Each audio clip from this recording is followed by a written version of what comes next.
Ari, what's going on? Happy Tuesday night to you and yours. The Bay Ragni Show is live. We got a full house going tonight, and I'm reunited. Literally, it's been a long time since I talked to this guy.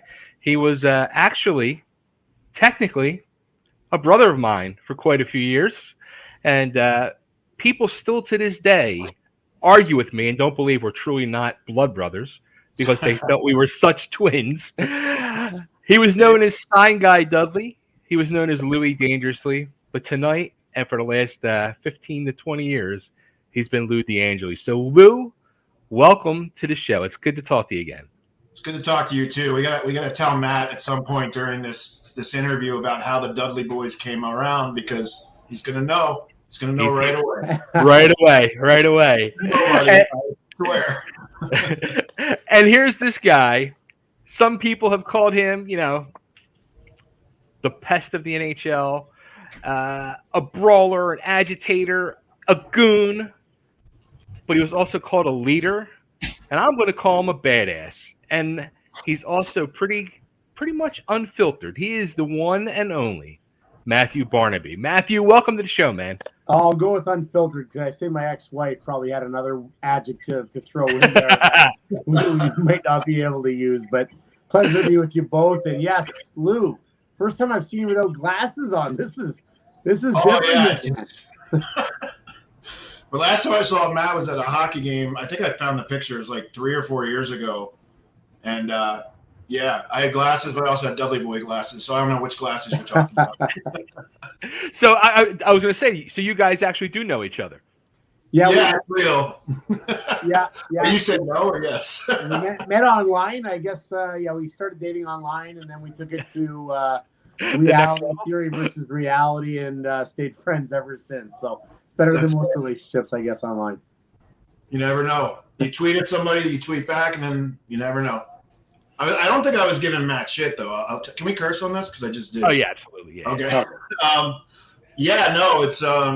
I was trying to figure out how we got hooked up. I know a bunch of hockey guys, but I don't know. I'm just happy we did because we've had a couple good times, and we're trying to plan a poker game, which I want to get in poker with Matt in a second. The one thing I want to add, Bay, to your introduction, though, is I've been impressed with Matthew for probably the last like 5 or 10 years when you've launched the betting stuff, you're writing the book, you're doing so many things. And I know the poker stuff is big, but it's so cool after a career to see somebody just kind of keep going, keeping their name out there, but also doing like really cool stuff. And I think that's it's really cool. So I agree with everything Bay said, but I'd like to add those further comments. Yeah, it's crazy, right? Like you retire, all I knew was hockey, and I didn't go to university. I came right out and came out of essentially high school and, played pro right away, went to the minors, and then played in the National Hockey League for 15 years. And what people don't realize is you're 34 years old when I retired, and you have a lot of years to live, and you have a lot of obligations. I have 2 kids, got to put them through college. At least my daughter went, and my son ended up, they played hockey. But you're also 34 years old. You're not calling it quits yet. And I'm so diverse in what I like to do. I love to play poker. I love gambling in general. I love to do a lot of things. I love to play golf, but I just don't want to sit there and do nothing. I want to be active. So I've been fortunate to be able to do these things, and writing a book, which I just completed. I can't wait for it to come out in October. But that was always like a bucket list thing for me. I had a lot of great stories that I wanted a lot of people to hear, and a lot of behind the stuff things that you never get to hear or get to, get out there for people that are fans of hockey in general, or myself, or whatever it may be. And it takes a long time. It takes a long time to write 70,000 words, especially when you only have your grade 11 and a half. So it took me about 8 months, 9 months to do. And finally, with what I do now, I finally had that time to carve out, 7 hours a week to be able to do it. So it was a real cool experience. That's something I wanted to get into with you, Matthew, was just that when you leave hockey, and like you were saying, that was all you knew. And Lou, you can probably add in on this too. Like when you left the wrestling business, when you leave that and you're going from, especially in the NHL or pro sports like that, where you're out there, 6 to 8 months out of the year, every day you're at it, and you're in the limelight. You got 20,000 people around you, 3-4 nights a week. And then you go from that. And like you said, now you're 34 years old and that's kind of gone. Was that a tough transition to almost go into like normal life? I would say for most people, it was. I would say, I always said, I'm going to play golf every day. I'm just going to go play golf every day. And then you're at home, you're like, I love golf. I love golf so much. I'd love to be a pro golfer or I'd love to be a pro poker player. Neither I'm good enough to be pros at and make a living at on a consistent basis with the best in the world. So, after realizing that, I like to talk. There's so many things I like to do. And I've never identified myself as a hockey player. I played hockey, but I like to do so many other things. So I think that's where it just became an easy transition to get into media because I like to give my opinion. I'm not afraid to give my opinion, and I like to talk. So you add all those things up, and there, you're in the media. I think it's awesome. And Bay, with me, because you touched on it, Matthew said it best, though. It's like you're out at 34 years old, and it's like, I left Cirque du Soleil at the end of September, and I took about 4 months off, and I was going to be a pro poker player. That's all I did. I played 40 hours a week from October to January. And you know what I realized? It's not going to be sustainable. It's not. But at the same time, like I had other career things going. It was the same time when I was in ECW. Like it was always, yes, I was promoting, I was doing these other things, but I had other things going because I kind of knew it wasn't going to last forever, right? And I just knew that. And I think like Matthew said, like if you have that kind of perspective of like what you want to do afterwards, yeah, taking time off's great. And eventually, for me personally, I eased back into something that I loved, which is the entertainment business. But I think that plan is super important. Now, one thing I got to really ask Matthew is, throughout your playing days, I always would say, and Lou, you'll probably argue because you got the dream when he went to play with your Penguins over there. But I used to constantly say, he's a Flyer. He should be on the Flyers. Was there ever any rumblings of you coming to Philly? Did you ever want to come to Philly? Did you think it would be a good fit? When I played till I was an unrestricted free agent, man, I hated Philly. I hated it. You'd go in there, and I'm dating myself, but actually, them calling the hotel phone and you answering it at 2:00 in the morning during the playoffs, and them coming by and honking horns and calling you with death threats and this and that, and I loved it. Everyone was like, "Are you afraid?" I said, "I don't think anyone's going to shoot me when I walk into the rink." They definitely get your attention a little bit. But, I love playing Pittsburgh. I loved our rivalries, the Battle of PA. Buffalo and the Legion of Doom, with Eric and John LeClaire and Michael Renberg. They had such great teams, and we had good teams, and we had tough teams. So, that made it more, I think, intriguing to play in that matchup just because we had a good team. They had a really good team. I hated Eric Lindros. I hated the Flyers. They hated me. And they didn't hate me, then I wasn't doing my job. And the same thing when I went from Buffalo, I went to Pittsburgh right away, where they hated me even more because they hated Pittsburgh more than the Buffalo Sabres. So right. I became archenemy number one, which made me even happier. So I think, I look back on those times and I loved it. It wasn't till I was a free agent in 2004, after leaving the Rangers, that I really had a chance of becoming a Philadelphia Flyer. Buffalo wasn't trading me to Philadelphia when they traded me. Pittsburgh wasn't trading me to Philadelphia when they traded me. And then when I became a free agent in 2004, we had conversations, and I was, again, very intrigued with the chance of going there. I just signed before it had the opportunity because they wouldn't offer me a contract till after the lockout. And I wanted to secure where I was going, which was Chicago, which was the worst business decision I could have ever made because I went to a coach in Trent Yanni that didn't like the style or just didn't think I could play, whatever it may be. So in hindsight, I wish I would have waited and signed with Philadelphia or Colorado or someone else. But it was really the only opportunity that I had. Now that I look back and I say it in the book, I absolutely hated Philadelphia. Missed curfew a few times, had a great night at the Continental in downtown Philadelphia. Holy shit. Had a great night. But yes, I would have loved to have been a Philadelphia Flyer. I think it would have been a perfect match. I do. I have two quick questions. First, the Continental's a great reference. That place used to be the spot. Everybody went there. I don't know. It's still there, I believe, but I'm sure it's not like it used to be. Yeah, two questions. First is, so I heard a story about the crank calls to the room and all this kind of stuff. And one of my buddies used to be a big autograph collector. Okay. And he went, you guys were at the Sheraton on Dock Street or something like that. You walked out, some guy hands you a puck, you start signing the puck, and someone says to you, hey, did you get those calls from us last night? And you get the puck and throw it across the street? Yeah. True? Yeah, true. It's true story. I got a great story about the Sheraton, though. My rookie year, I was 19, and I wasn't playing. I got called up, but I played one game, and we were playing in the playoffs, but I wasn't going to play. I was like fourth in the depth chart for left winger, so I had no chance. But I came along for the ride, and it was great. And we had a TV guy that was along with us, obviously, covering the team, and I kind of made friends with him because I was hanging out with the guys, but I really wasn't. I didn't want to disturb them, and I didn't really even know them that well. Well, we were joking around, and I took a fire extinguisher when he opened his door, and he backed up, and I shot it, but I'd never shot a fire extinguisher before. I didn't even know really how it went, and it's like a white dust just pours out like a bullet, and then it goes about 30 feet and just blows up. Well, I didn't know it sets off all the fire alarms. Well, his room was covered in this white dust, and the alarms start going off. So we go outside, and fire trucks are all outside, and John Muckler comes and he's like, please don't tell me it's one of our guys. And everyone was like, hands down, hands down. I'm like, Mux, can I tell you something? It's John Muckler, God rest his soul. I'm like, it was me. He's like, you dumb asshole. And he's like, don't tell anyone. Just don't tell anyone. So we go the next morning. No one knew who it was. We had a team meeting, and he's like, did anyone do it? Did anyone do it? And I'm like, do I put my hand up? Like, he knows I did it. And I'm like, I did it. And everyone looks at me like this young kid just did this. And he's like, okay, no one tell anyone. You just owe us the team lunch. So we went out.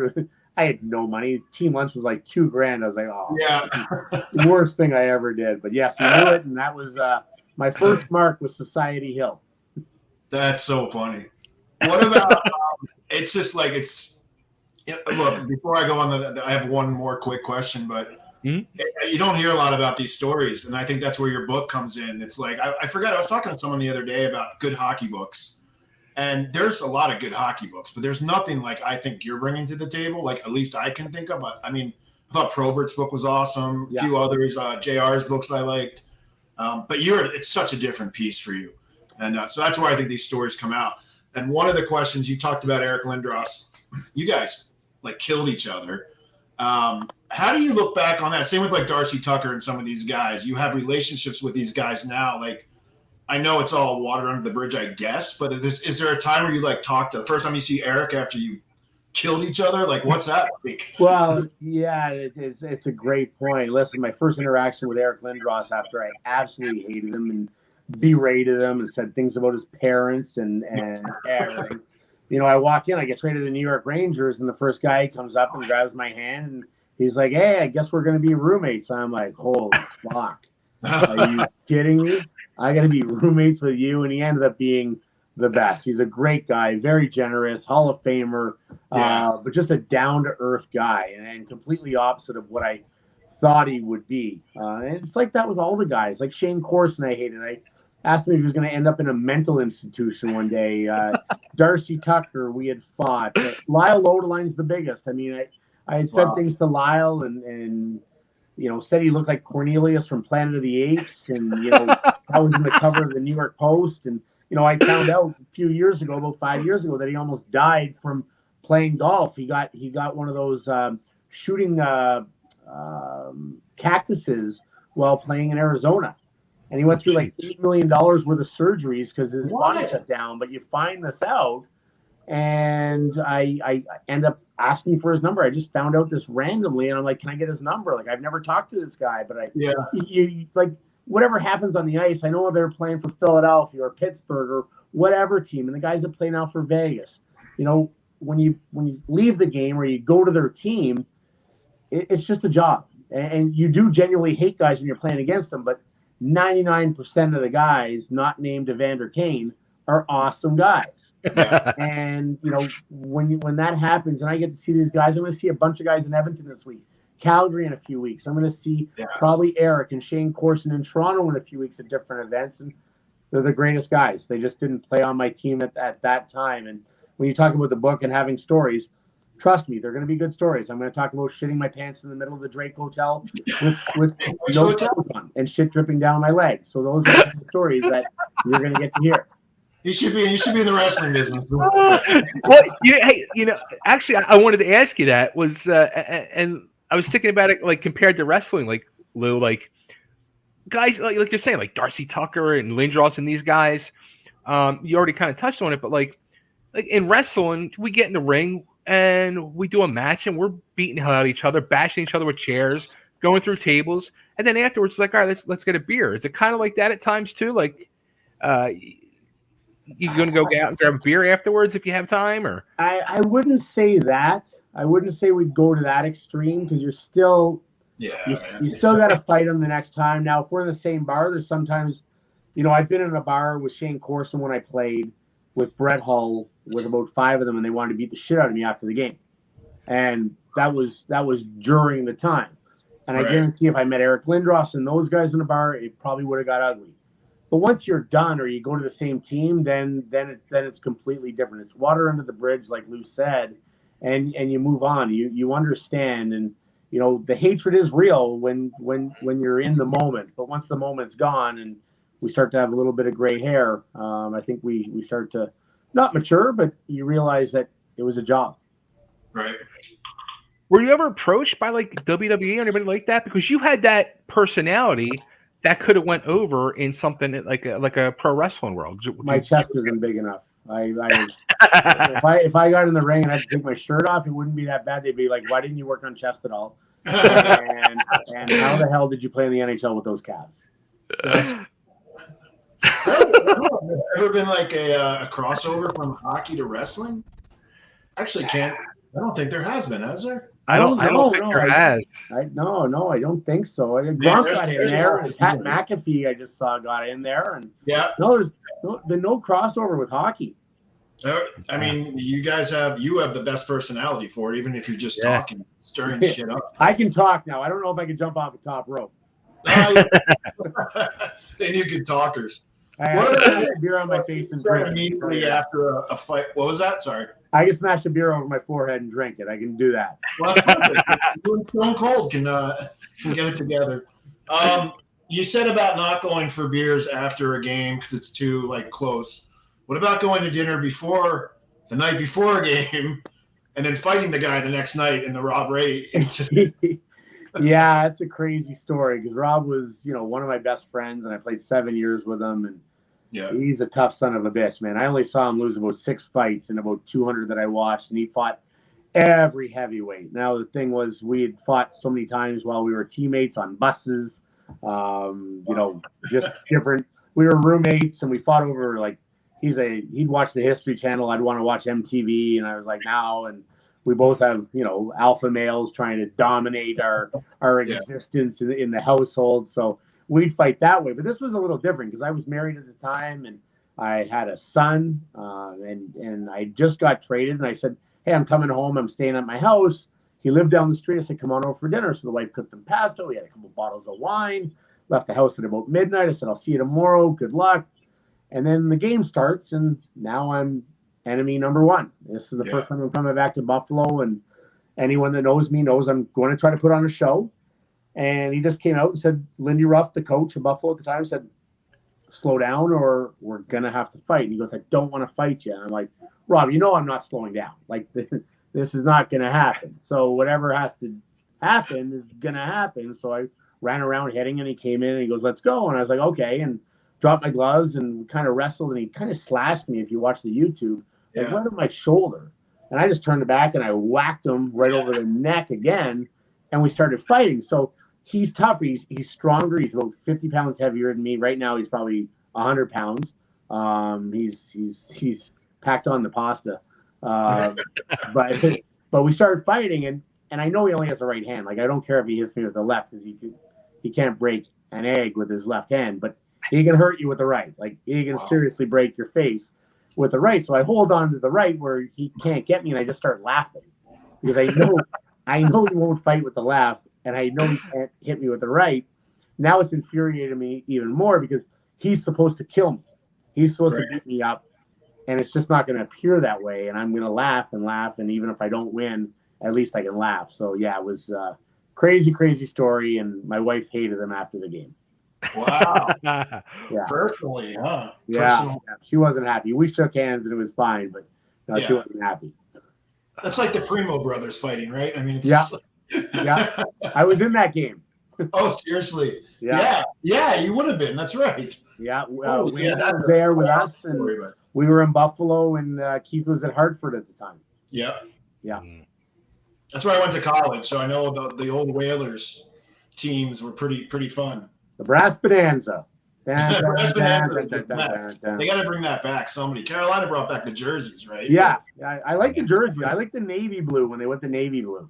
Oh, those were cool. Yeah. I like the way back with the Gordie Howe with the whale and all that kind of stuff. The actual whale. The New England Whalers with the harpoon. All that. Yeah, you're way older than me. I remember I went to a game there. I went and saw the Whalers Flyers one time, and I'm like, the arena's in a mall. Like, I went through the food court into the freaking arena. I'm like, what is this? Yeah. First time I went in, I go, am I going the right way? And they're like, yeah. Past Dunkin' Donuts on the left, man. So strange. I went to so many games there. The first time I went there, it was like you walk through. I think there was a cigar shop on the right, and then there's just an entrance to go watch a pro hockey game. It was wild. But then I found there were other entrances that don't. It was just crazy atmosphere to go through a mall than into a game. But it was a fun place. I saw some awesome Whalers and Bruins game there, man. My first time there, we went to dinner the night before, and the boys. I was just a young guy, but Brad May loved cake, and they sprinkled X-Lax on his. And when I say sprinkled, like a whole bar of X-Lax on his pie, and he literally shit himself to death and like dehydrated and couldn't play the next day, and almost got sent to the minors. So yeah, it was pretty cool.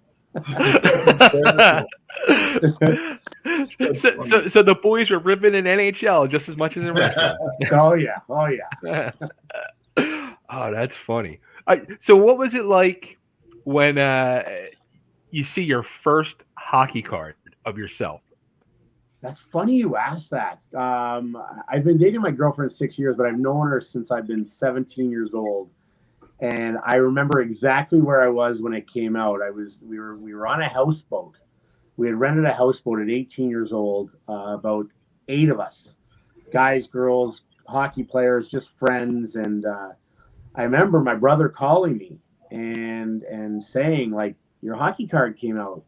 It comes out today or whatever. And I was like, I got to go get it. So a bunch of us got in a car, drove an hour and a half to go buy this, 10-cent card or whatever it was. And I picked it up and brought it. I thought it was the coolest thing in the world. And and then from then, and you get card after card, and they just kind of run into each other. But it's funny now. I have all of them. I kept them all for the kids, and hopefully grandkids one day that you can package them up. I've always been big in memorabilia, and I have my 100th goal puck here, one that Sean Avery doesn't have because he never got to 100. It's on my list to talk about. Yeah. Oh yeah. You got close, but I collect a lot of memorabilia. That kind of stuff means a lot to me. Not my own stuff per se normally, but I'm a big golf fan. Obviously, big hockey, but all the different sports, basketball. So I collect a lot of different stuff. But my first card was very, very cool. It's was it a pro set or was that before a pro set? I collect hockey cards. I'm trying to think of your rookie card. I'm trying that's a great question. They all kind of run into each other for me, but I'll check it. But behind me, I'm a big collector too. These are, which am I going here? Those are hockey cards. Those are great. But behind me, I have 4 Sidney Crosby goal pucks. So pucks he actually scored. Oh, very cool. I'm way into that too, man. I think it's awesome. And I think to have a piece like that was in a game is it's Sid. So it's like he's a pretty good player. Yeah. You mentioned your ex-wife, Matthew. Lou, not only did I was saying to Lou the other day, Lou gave me a poker table years ago when he moved to Vegas. So not only did I lose my poker table in the divorce, I lost my memorabilia collection, including my Gretzky rookie card. Oh, that sucks.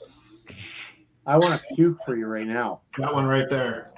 Oh, you can't see it, but there it is. Yeah. I can see it. The Wayne Gretzky rookie card, I promise. Yeah, I got 20 of those in a spoke somewhere in some bike. You have 20 of them? No, I'm saying when I was a kid. Oh, yeah. You put them in your bike. That card over and over, and it's in some bike somewhere that I had. That's funny. Yeah, no, I got this one, Bay. I got this when I was like a year into ECW, and someone sold me the whole 79 set for $100. Oh, with wow. Gretzky cards in there. It's like worth a lot more. And that set's awesome, by the way. There's so many good players, but also the cards looked really cool. Yeah. I bought mine. I was in grade school at a flea market at our grade school, and a kid that was in my class, his older brother was a huge hockey fan, and he had a table set up of cards, a penny a piece. And I bought that. I bought his whole table, ended up buying the whole table, but I got that, all types of like old Bobby Orr and Esposito cards, a whole ton of stuff. Yeah. I can O.J. Simpson it and go get it back for you. We'll talk off air. Figure that out. No, go ahead. Sorry. No, go ahead, Lou. Train of thought. What's that? Lost your train of thought? Yeah, I was thinking about you guys, like, anyway. So going to prison? Prison. I mean, that would suck. But, you guys figure it out. Let me know. I can't help. But so I would love to hear more about, first of all, I've been watching all you have 2 kids, correct? Yeah. Yeah, so your son, it seems like he's doing great at hockey. Did you coach him, or you coached in the league, or how did that go? I'm not totally clear, but it seems like he's doing really well. I've seen all your comments. Yeah, he's doing great. He's a kid that grew really late. He hit puberty way, way late, and actually didn't stop growing until he was 21. So he's 23 now. He plays in Fort Wayne in the East Coast League, just trying to make his way. He was committed to Penn State to go there, but unfortunately he didn't pay attention to that little thing called school that you have to pay attention to when going to Penn State. So we turned pro, and things are going well. It's just a little tougher when you're not drafted by a team. You don't really have someone to, go to bat for you. So it's more of a grind. But he's a big center, very, very skilled. Play with a lot of guys from the Henderson Knights that are on his team that are up and down between the 2 teams. And my daughter's a third-year university student at John Carroll, which is in Ohio, just outside of Cleveland. So they're both doing great. They both come up here a lot to Canada in the summer, spend time at the cottage and boat, and but they're great kids. And that's all I care about.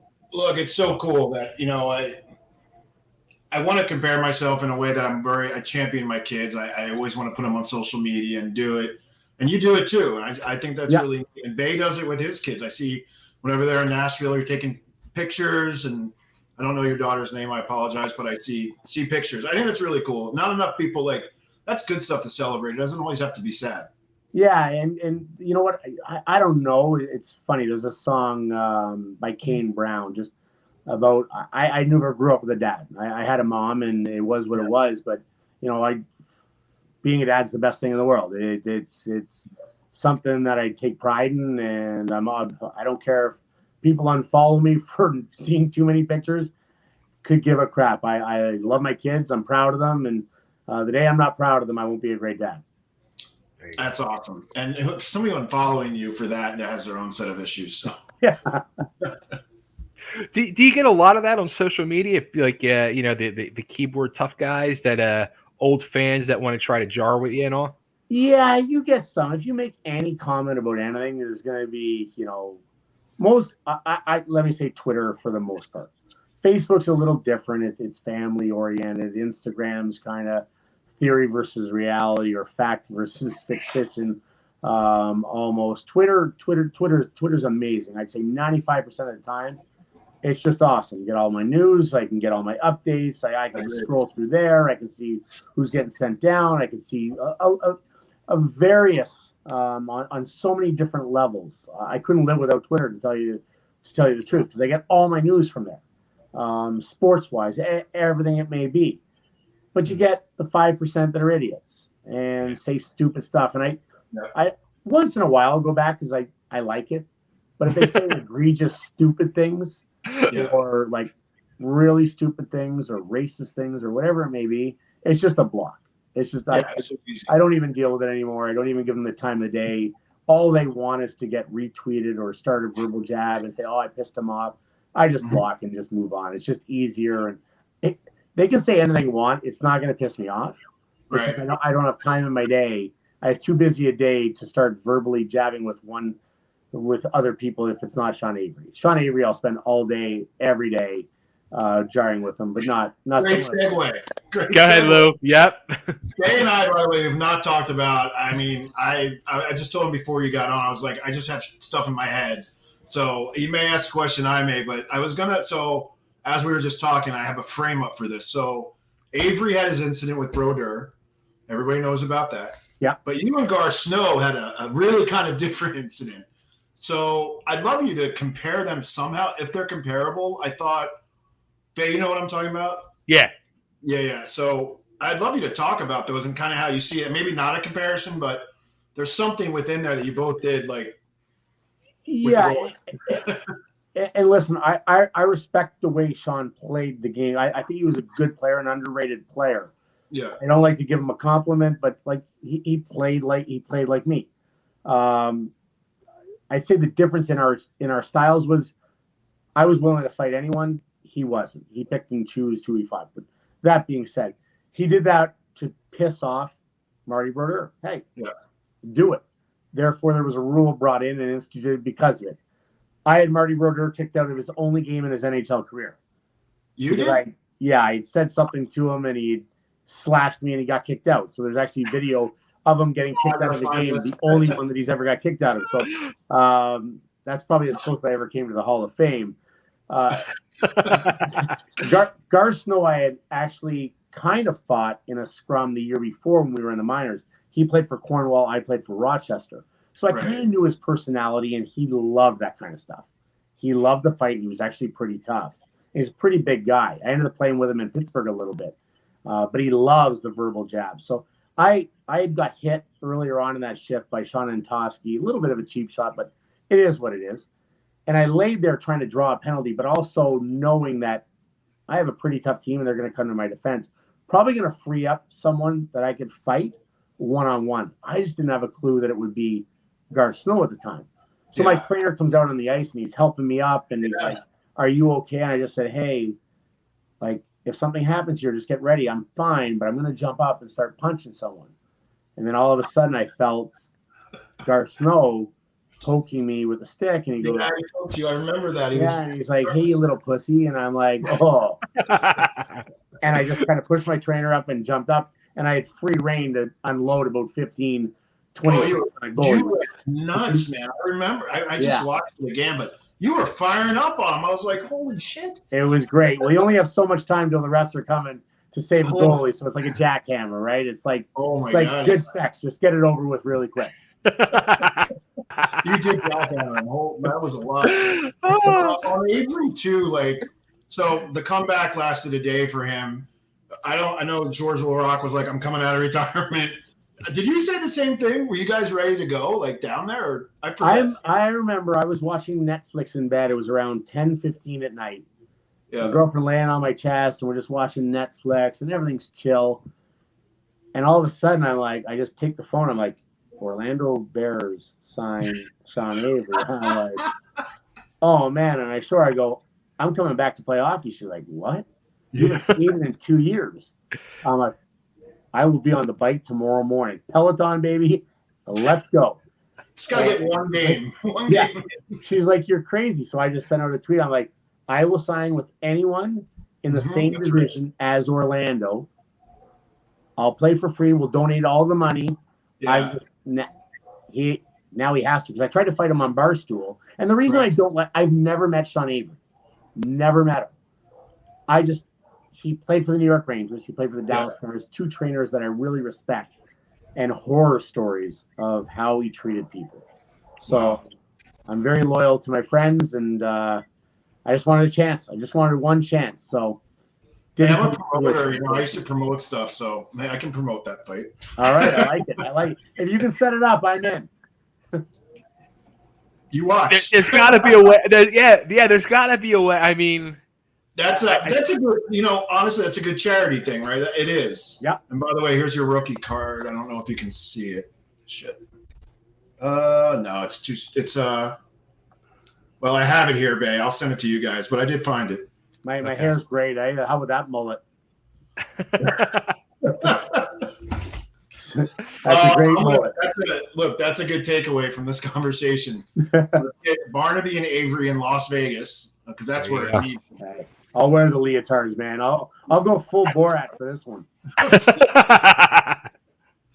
You have somebody wear a hood too, the old Mass Superstar style.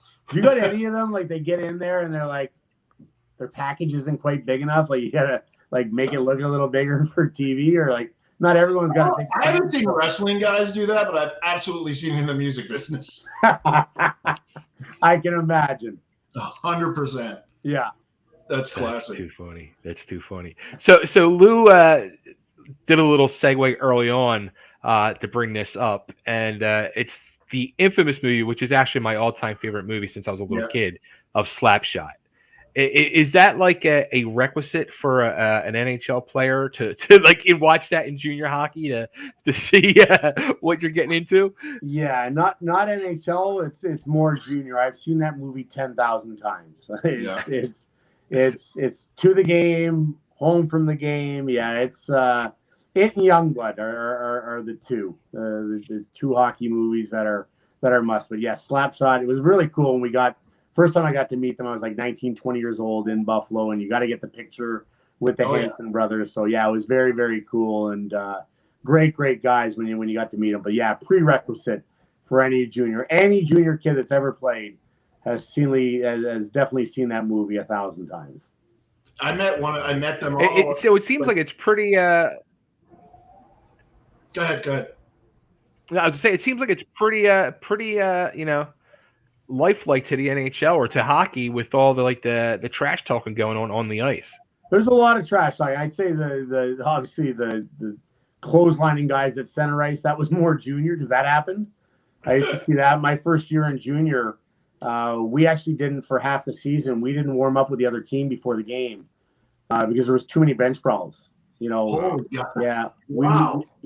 into Laval one night. They stole our net and warm up, and they had a really tough team. So both of our goalies had to practice warm up without a net. But yeah, we had bench brawls. We didn't even warm up with the other team. Oh, jeez. Crazy. That's I remember the Habs Flyers fight that was during warm-ups. I remember vividly when I lived in Colorado for 3 years and you were there, and there was a little center ice scrum with the Red Wings kind of toward the end of that big rivalry. But that stuff was awesome, man. It was just cool. It's good to see that because it gets you going for the game. I used to troll the line and try to get people pissed off before the game started because I'm like, if I can say something or piss someone off or nudge them or whatever, and for the first half of the game, I have them trying to chase me around and slash me and punch me, and we draw 2 or 3 penalties, man, we're going to score on 1 or 2 of them, and we're going to win the game. It's all about winning the game, trying to beat them mentally. And that's like awesome strategy. I don't think, I don't know how many people look at it that way, but that's really all it is, and it's awesome because you can draw 6 minutes of penalties just because, in warm-ups you told somebody whatever you told them or you elbowed them. That's huge.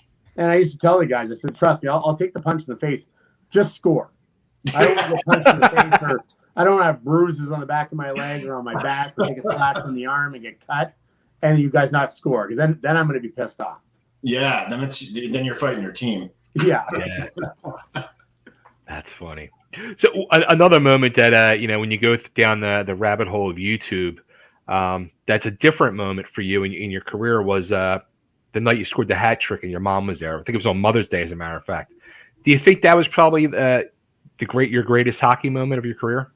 I'd have to say, I just say, I don't think it's the best hockey game I played. I just think everything went right at the right time, and it was a special moment, right? Your mother's there. It's playoffs. I was a Montreal Canadiens fan growing up, so that was my team. Hockey night in Canada. My son was born 8 days earlier, May 2nd. Oh, wow. So not only was he born, it was my Mother's Day for my wife at the time. It was just all worlds colliding, scoring a hat trick at home, playoffs. It was just one after another. So it was just a super, super cool day. And, between Gar Snow and the hat trick, that's kind of, the summary of 99% of the questions I get asked in my life. That and Jason Doig while I was laughing at him while he was punching me. I didn't even have that on my list.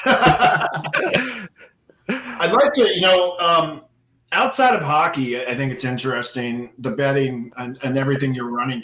I'd love to hear about that, how that started, how it's doing. I see it like everywhere with what you're doing to promote it and whatnot, which is really cool. Just curious. Yeah, you know what? Listen, I've been a gambler since I've been 10 years old in every aspect. I used to play quarters, play poker for quarters, follow the queen, low in the hole, and, threes are wild, 3 6s and 9s. Like we used to play everything as a kid. And then when I got into junior, I did it a little bit. And then when I got to the NHL, I loved the big poker games, especially in Pittsburgh. They were massive games. We had Mario and Yager and Kevin Stevens and Tom Barrasso. I mean, we had guys that loved to play poker, even in Buffalo. We had Jay McKee and Randy Burge, who lives in Vegas now, and Pat LaFontaine and Peter Svoboda, who loved to play. So we play, anywhere from just 7-card stud to in between on the bus, where I've seen boats lost, cars transferred. I can't imagine that. Yeah, it was insane. So I love to play, and I've always loved to play poker. And guys with a lot of money that aren't really good are kind of, I like living in Vegas and seeing tourists come in at 1 o'clock in the morning. You want to sit at that table, and if you can't see who the fish is, as they say in that movie, Rounders, within the first 30 seconds, well, you're the fish. So I've always loved that, and I'll take it a step further. I love football. I love golf, love football, but I love betting every sport.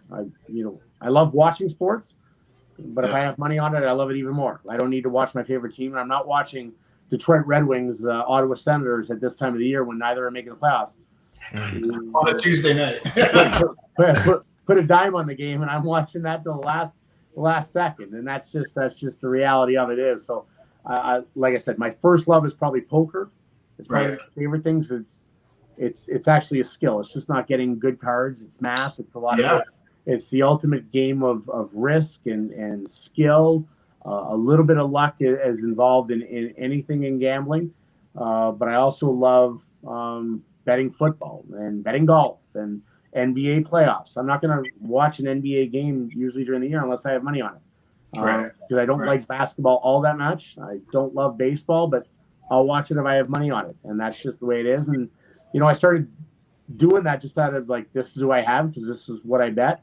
And then I've had a couple betting companies come to me in the past, and then I found a great niche with Bet99, who's an online sports book in Canada. Now it's really opened up since April 4th. It's kind of opened up there was kind of a monopoly in Canada till April 4th. Now it's kind of been opened up, but Bet99 kind of lets me be me, lets me be myself, who I am, make my picks, and I don't tell anyone to follow my picks. These are just my picks, and are you essentially going to ride me or fade me? And I do my research. It's not like I just pick things out of a hat. I do my research and love it. And some days you're going to win, some days you're going to lose. It's really hard sports betting. I want people to know that out there, and never gamble more than you're willing to lose. I don't want to see people losing their houses or put their families in jeopardy. But or we can lose if you're going to go to the casino and play blackjack. Don't gamble more than you can afford to lose. Your family's most important, and certainly I'm not gambling more. And it's not going to change my lifestyle what I lose. And I set limits on myself. If I lose 20 in a row to start the week, probably not betting the rest of the month. I'll wait till the next month and I'll recalculate. Got it. Reach out for it. It's funny. I set my own kind of rules for poker for myself. And we could talk about poker in depth another time. Maybe Matt's coming out here in May, end of May. We've already talked about setting up some kind of game, which we should see if some charity component would be awesome. Yeah. I got a lot of really good friends out here who play.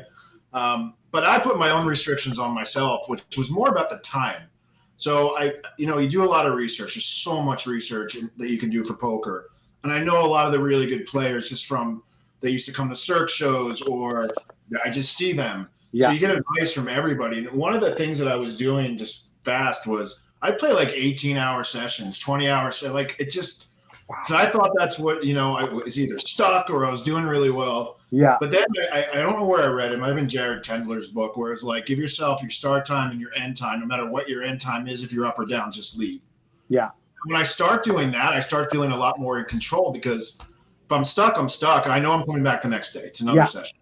And if I'm up, great, I'm up. But I had the hard out, always the hard out for those 4 or 5 months where I was playing every day. And it was huge. It's like saying the limit, just kind of a different limit that doesn't exhaust you per se. And that's a good way to do it because when I get involved in a poker game, I can sit there for 3 days straight. Yeah, I mean, I know. Get your earphones on sometimes. Yeah. If you're at a table, sometimes you talk to the people. Like I'll do a little bit of everything depending on where I am and depending on what game I'm playing in, what stakes. Like when I play in a casino in Ottawa, a lot of people are asking questions about hockey or whatever it may be, and I don't want to be the guy there because I'm not playing the highest stakes there, right? So It all depends on your surroundings, but it's a great lesson for poker and football or baseball or whatever. Here's what I'm telling you. You can find a poker game if you live in Vegas especially the next day.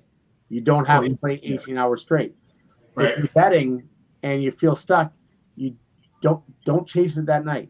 That's where you get into trouble is when you start chasing. And when you're stuck, you're like, oh, I got to double down. I can't lose this next one. You can't lose. Everyone's seen the movie Vegas Vacation. Well, sometimes you need to be taken outside and kicked in the balls and having your money. So set limits, set parameters, and you'll do better. You just anytime you start chasing, you're not thinking rationally, and that's where you get into trouble. And look, that's what I mean. I've been playing for a long time, back in the full tilt days, but that was me, right? If I got stuck, I needed to We've all done it. Yeah, play the 2 suited, the 6 and the 5 are suited and connected. Well, there you go. We've all done it. We've all done it. I have a great football story. I can't even remember who Pittsburgh was playing. It was Monday night.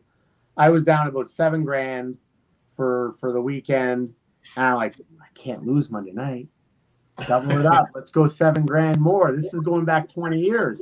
And literally, they were like 5-point or underdogs. They're up, and there's only one way that can happen. They throw a touchdown, come back, and everyone's high-fiving me. Just won $7,000. You won your $7,000 back. I go, everyone sit down right now and not. I go, my luck.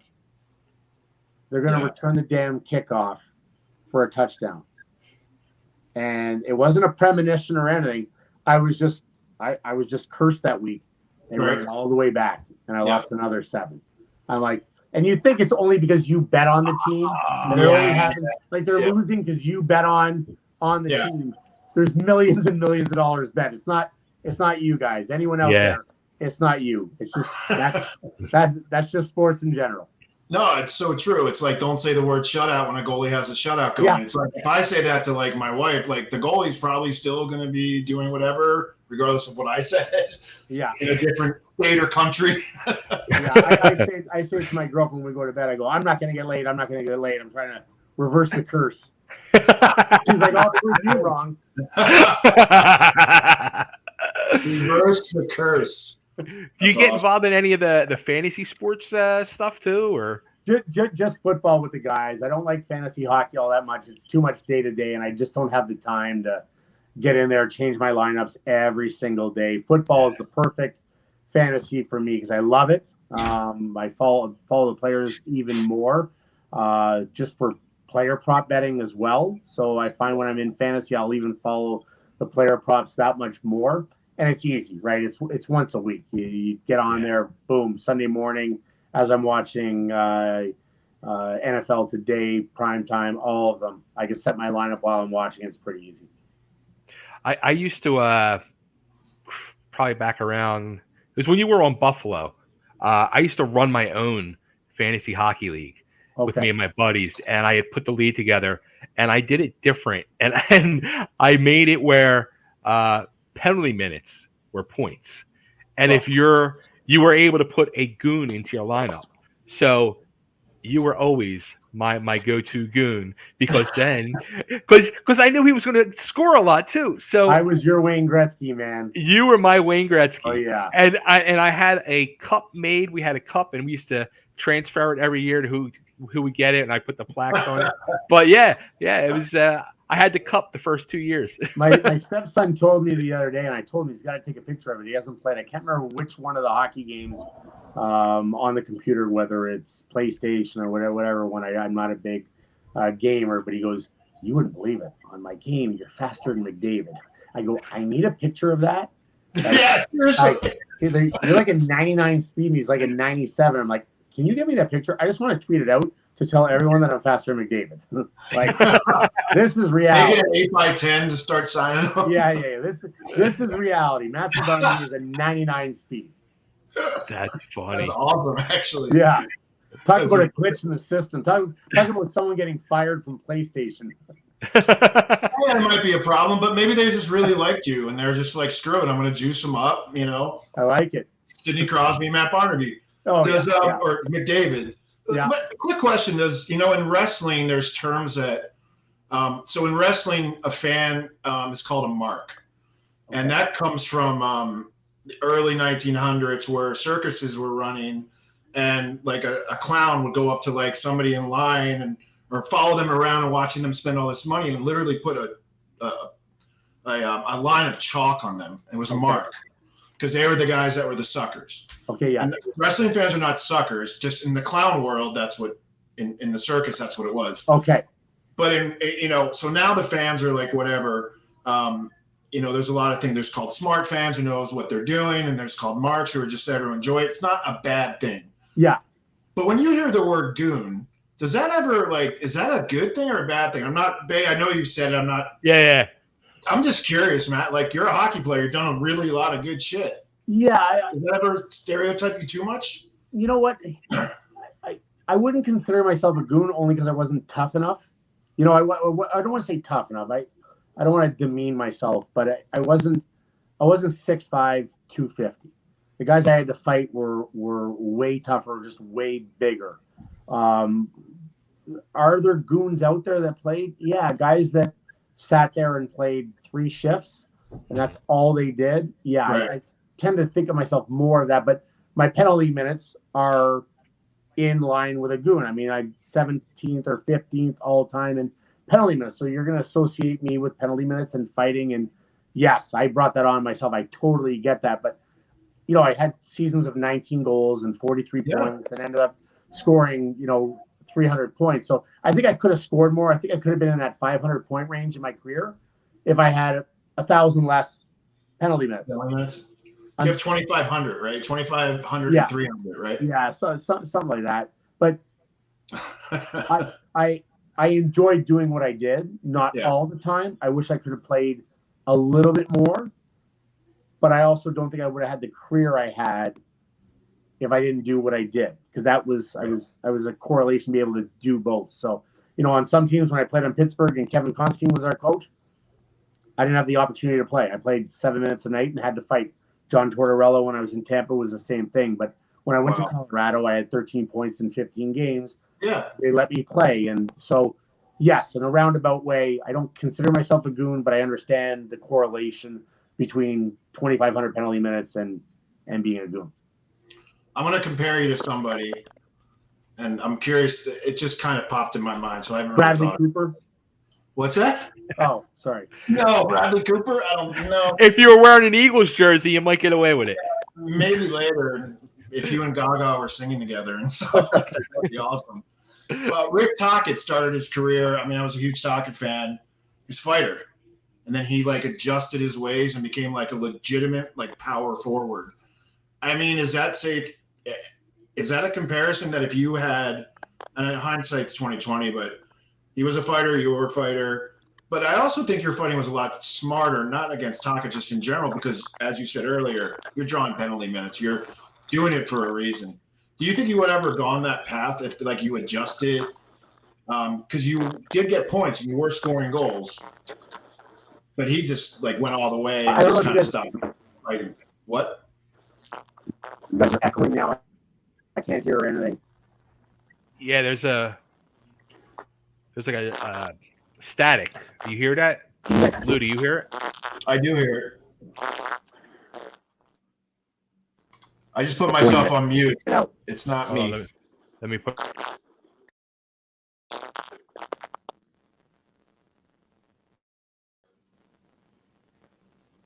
Maybe it's gone now. I mean, it might be Matthew. It's almost like a something's crossed over.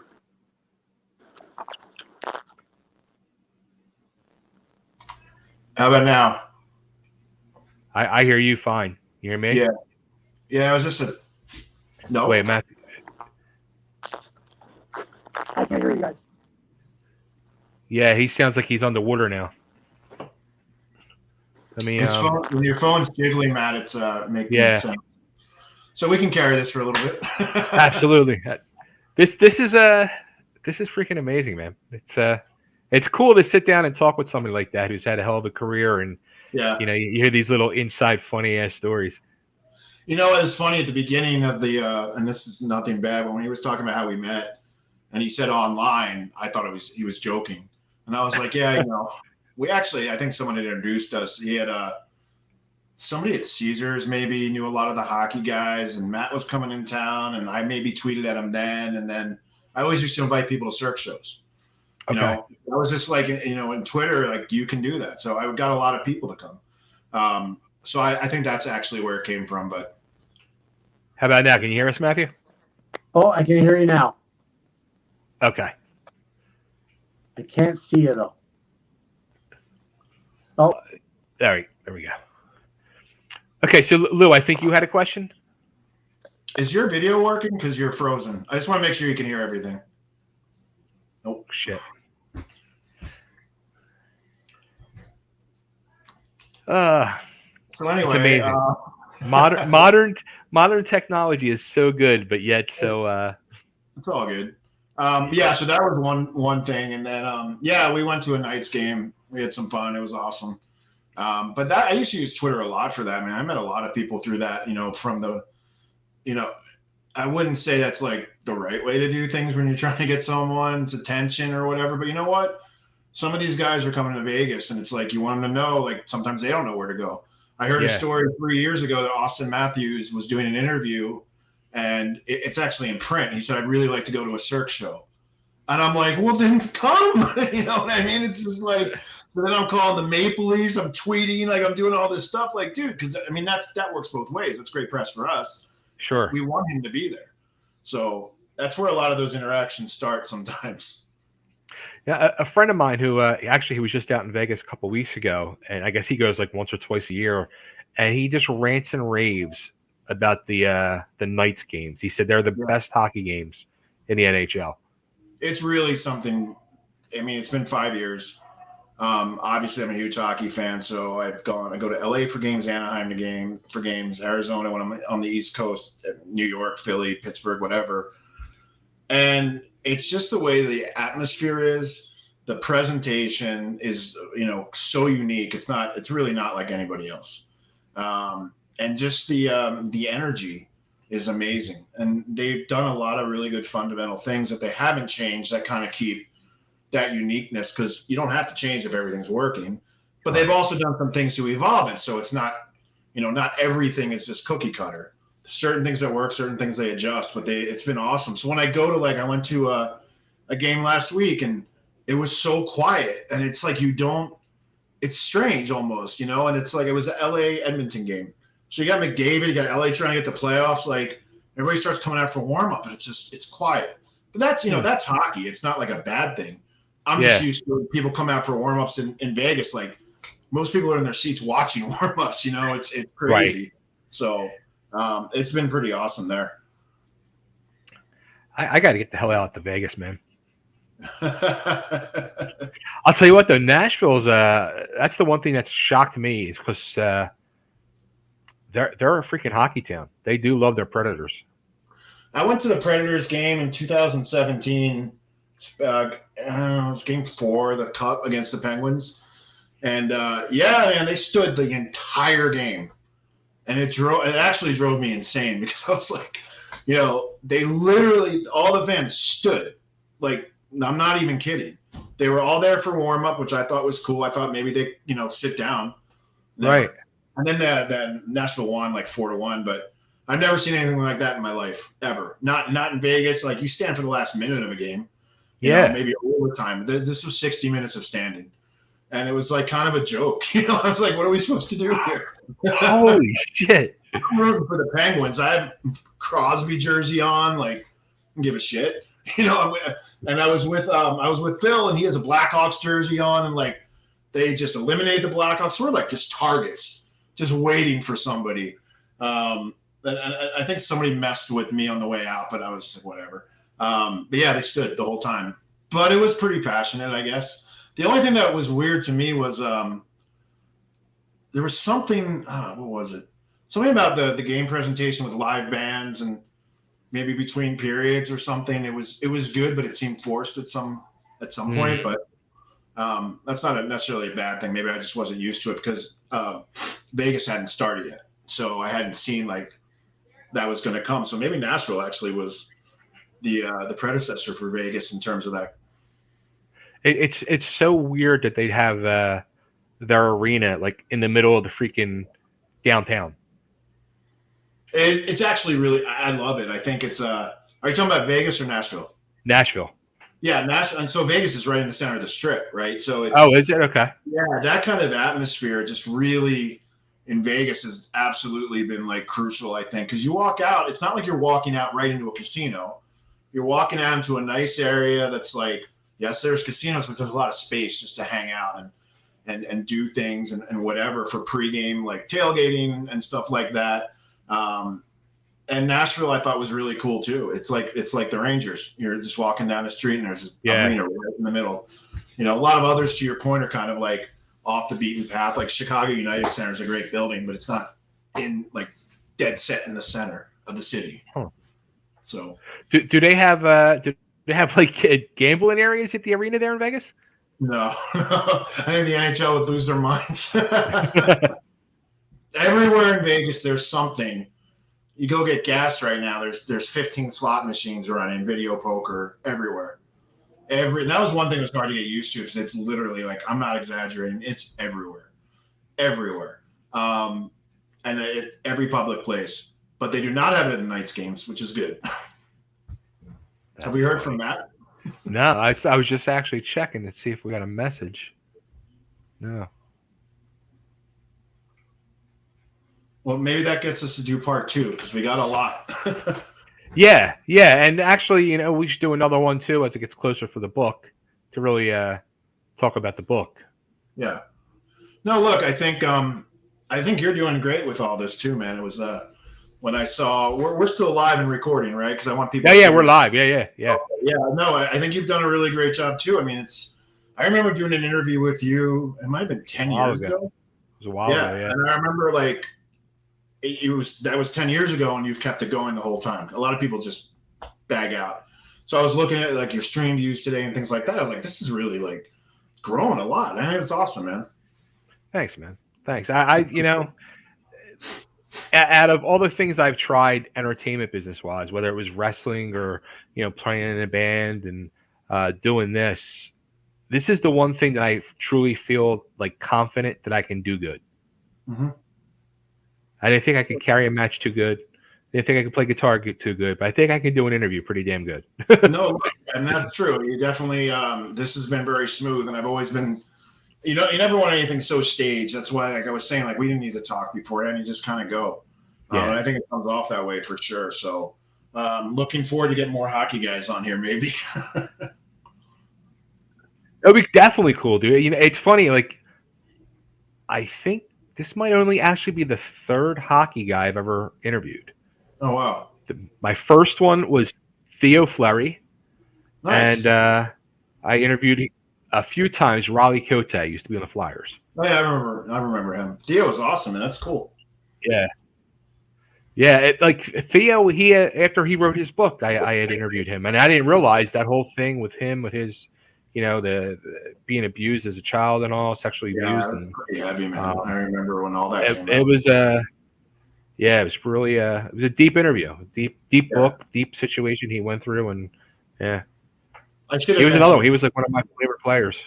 I loved Theo Fleury growing up. Number 14, Flames, man. He was. I didn't have the jersey because when I was growing up, it was hard to get jerseys from other teams. But Yeah. I should have mentioned his book earlier. His book was very deep and really well written as well. So in the world of hockey books. Cool. So, how about you? Let's give you some plugs, and we'll give Matthew some plugs, and we'll set up another one to come back and do it again. You got my plug right there on Instagram.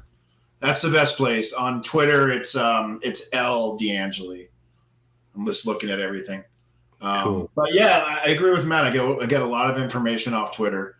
So I'm active on there, mostly just chirping hockey. It's pretty fun. Instagram's just a good forum to share things and get things out.